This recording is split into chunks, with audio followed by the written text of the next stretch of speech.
शिवपाल सिंह यादव ने समाजवादी पार्टी के राष्ट्रीय अध्यक्ष अखिलेश यादव को एक खत लिखकर धन्यवाद दिया है। उन्होंने अखिलेश के नेतृत्व की तारीफ की है। समाजवादी पार्टी से विधायक शिवपाल की विधायकी समाप्त करने की याचिका वापस ले ली गई है, जिसके बाद शिवपाल यादव ने अखिलेश यादव का आभार जताया। वैसे अलग होने के लिए घर की सियासी मजबूरी कुछ भी रही हो, लेकिन दोनों ही नेताओं की तरफ से मिल रहे संकेत साफ बताते हैं कि आगे आने वाले समय में शिवपाल और अखिलेश एक बार फिर साथ आ सकते हैं। समाजवादी कुनबे से जुड़ी हुई लखनऊ से एक बड़ी खबर है। शिवपाल सिंह यादव ने एक पत्र लिख करके अखिलेश यादव को कहा है कि जसवंत नगर सीट से उनकी विधायकी को लेकर के जो एक आवेदन किया गया था समाजवादी पार्टी ने, जिसको वापस लिया है, उसके लिए न सिर्फ उनको धन्यवाद दिया है बल्कि अपने पत्र में उन्होंने कहा है कि अखिलेश यादव के नेतृत्व में एक नव राजनीतिक चेतना की संभावना नजर आ रही है।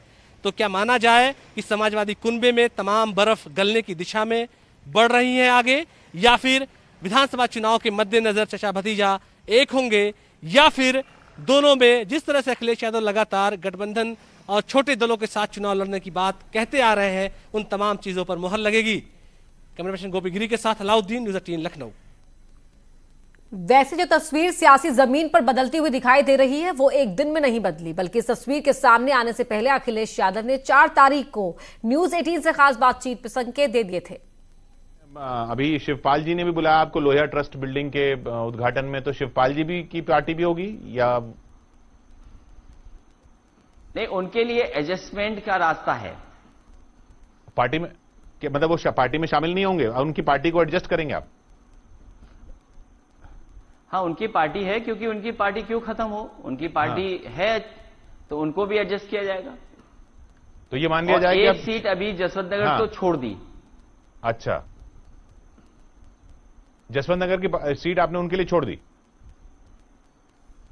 हाँ, वो उनके लिए समाजवादी पार्टी कभी कोई प्रत्याशी नहीं उतारेगी अगले चुनाव में। तो यानी कि ये तो साफ मान लिया जाए कि चाचा भतीजा की पार्टी में गठबंधन है। नहीं, अभी तो रणनीति बनाने जा रहे हैं, अभी तो शुरुआत हुई है, अभी तो प्रदेश में और भी कई दल हैं। हाँ, नहीं तो मतलब ये अगर एक सीट आपने छोड़ दिया यानी कि फिर तो वो तो रिश्ता तो है ही ना, वो राजनीतिक, मैं पारिवारिक रिश्ते की बात नहीं कर रहा, राजनीतिक रिश्ते की बात कर रहा हूं।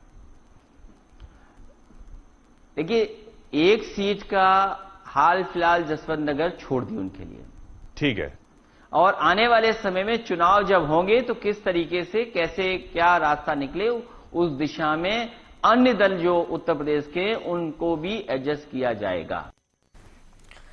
चलिए अब आपको वो खत दिखाते हैं जिसको शिवपाल यादव ने लिखा है। आपके आग्रह पर विधानसभा अध्यक्ष द्वारा मेरी विधानसभा सदस्यता खत्म करने के लिए दी गई याचिका को वापस कर दिया गया। इस स्नेहपूर्ण विश्वास के लिए आपका कोटिश आभार। निश्चय ही ये पत्र एक राजनीतिक परिघटना नहीं है, बल्कि आपके इस तरह के स्पष्ट, सार्थक व सकारात्मक हस्तक्षेप से राजनीतिक परिधि में आपके नेतृत्व में एक नव राजनीतिक विकल्प व नवाक्षर का भी जन्म होगा।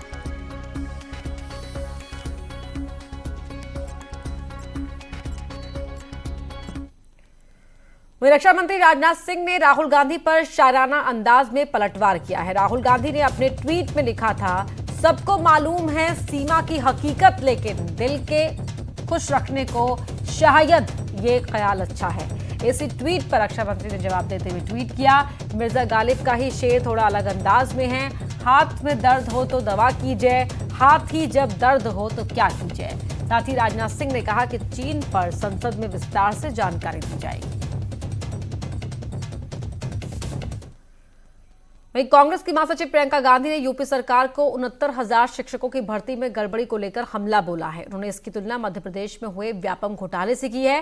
प्रियंका गांधी ने चेतावनी देते हुए कहा कि अगर इस मामले में न्याय नहीं हुआ तो कांग्रेस आंदोलन करेगी। उन्होंने अपने ट्वीट में लिखा है, 69,000 शिक्षक भर्ती घोटाला उत्तर प्रदेश का व्यापम घोटाला है। इस मामले में गड़बड़ी के तथ्य सामान्य नहीं है। डायरियों में छात्रों के नाम, पैसे का लेन देन, परीक्षा केंद्रों में बड़ी हेरफेर, इन गड़बड़ियों में रैकेट का शामिल होना, ये सब दिखाता है कि इसके तार काफी जगहों पर जुड़े हैं।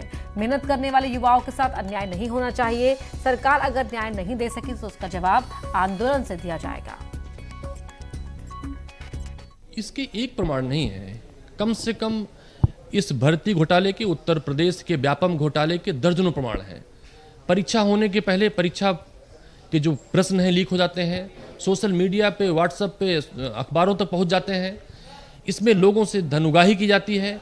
जिनके मेरिट में नंबर होते हैं, मार्कशीट होती हैं, उनको परीक्षा में शामिल नहीं हो जाता है और पैसे के लेन देन के प्रमाणिक तथ्य मिलते हैं। और इस प्रमाणिक तथ्य में भारतीय जनता पार्टी समर्थित कई ऐसे दलालों के नाम मिलते हैं जिनके तार सीधे सरकार से जुड़े हुए हैं। तो कांग्रेस पार्टी का सवाल उठाना लाजमी है। आज हमारे प्रदेश का युवा परेशान है, वो पढ़ाई करता है, मेहनत करता है, सरकार उसकी परिश्रम पर का गला। प्रयागराज में फर्जी शिक्षक मामले में अनामिका शुक्ला के खिलाफ केस दर्ज किया है। बीएसए की तहरीर पर कर्नलगंज थाने में केस दर्ज किया गया है। अनामिका शुक्ला के खिलाफ पुलिस ने आईपीसी धारा 419, 420, 467, 468 और 471 के तहत मुकदमा दर्ज कर लिया है।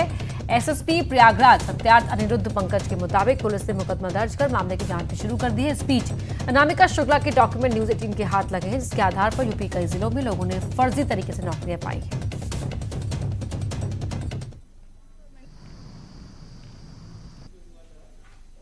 ज्ञान में आया तो फिर हम लोगों ने इसकी जांच कराई तो ये पाया गया कि वो फर्जी डॉक्यूमेंट के आधार पे है।